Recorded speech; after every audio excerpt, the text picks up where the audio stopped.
Well,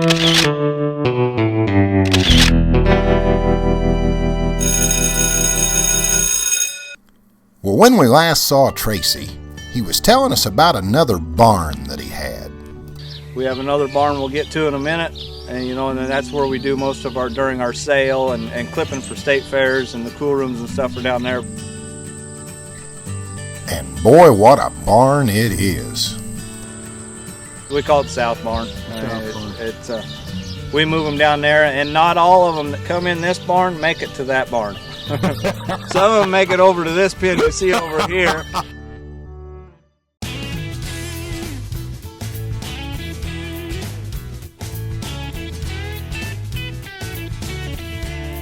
Here at the South Barn, outside the South Barn, we got 6 pens out here. There's an alleyway that goes all down, that splits off, 3 on each side.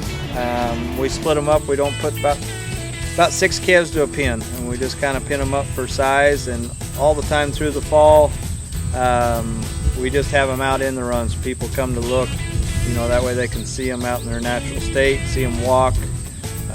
Some of them will tie up a little bit, but it works pretty good. All of our pens funnel up, and it's easy. If there's one guy here working by himself, he can pretty much get them in by himself. We'll have 110 head around here, and we'll just put 55 of them in the sale. Some of them are a little later bloomers, some of them are a little younger, some of them skinny, some of them just flat aren't good enough.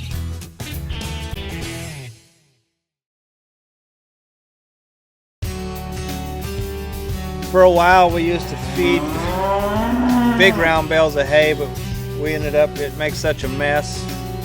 We've got old tires turned inside out we just use for hay feeders, and we just bunk feed. We just bucket feed the calves twice a day. Some people get along good with self-feeders. It's hard for me, if I had them on self-feeder, to tell which ones are eating and which ones aren't eating. That way I can tell which ones are aggressive at the bunk or which ones aren't, and which ones are getting sick, which ones have got a bellyache. It's just easier for me to tell, hand feeding them. And the weaning barn, we use those all the time.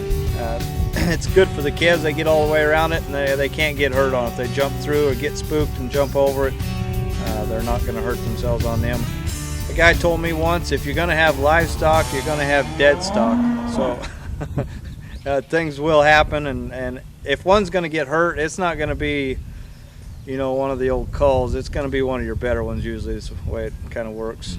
But so we try to do everything we can to avoid any more accidents than what's going to happen anyway.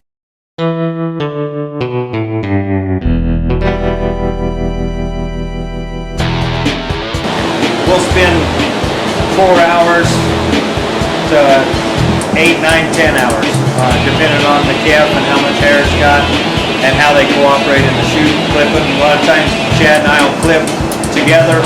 He'll kind of clip on the front half, the shoulders and neck, and I'll clip on the back half. He's got a little more patience than I do on getting them necks and shoulders blended in smooth. So. Oh yeah, no, maybe I'm 40. That's what I was saying. Yeah, I'm not as old as you are. Have you noticed the difference in Tracy since he turned 40? I used to say that. No comment? No comment. Yeah, I'm not sure if that was very nice, but